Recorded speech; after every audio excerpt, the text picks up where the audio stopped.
So you might be having some issues with your MetaQuest Pro controller, or for some reason it is drifting like crazy.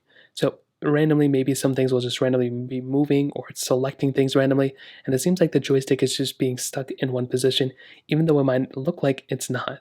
Now, the first thing I would recommend doing in this specific situation is just looking at your MetaQuest Pro controller and just trying to go through and just kind of move it in every single angle. So you can try turning off your headset and then try doing this, because personally, if your headset is on, you may be running into an issue in and of itself. So just go through, just basically just run through this whole entire joystick, just kind of rub it around and just see if that ends up fixing the situation. Sometimes your joystick may have just been stuck temporarily, like in a random position. That may end up fixing the situation. The MetaQuest Pro is so new right now that chances are you probably aren't even having an issue. It's just probably some glitch or something. So that is the first thing I'd recommend doing. Now let's say that doesn't end up working. Well, the next thing I'd recommend doing is just looking at your MetaQuest Pro controller and seeing if there's anything stuck in between the actual joystick and the plastic surrounding area.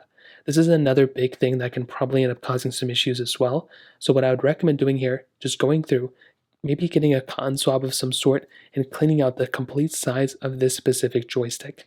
Again, it is not a guarantee, but it is another one of those things you can try doing to end up fixing this situation as well. Now, let's say you try doing that and that's still not working.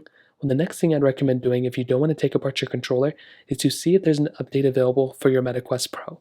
Sometimes there can be some situations where your MetaQuest Pro may be perfectly fine and your controller may be perfectly fine, but it just needed an update. So go through to your update panel on your MetaQuest Pro, see if you can go through and update it that way. Most of the time you should be able to.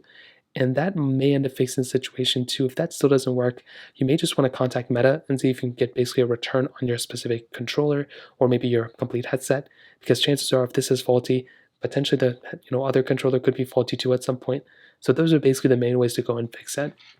If you have any other thoughts or questions, let me know in the comment section below. Hit the like button, that'll mean so much, but definitely hit that subscribe button. More importantly than everything else, I love every single one of you guys. Hopefully I'll catch you guys in the next video. Peace out.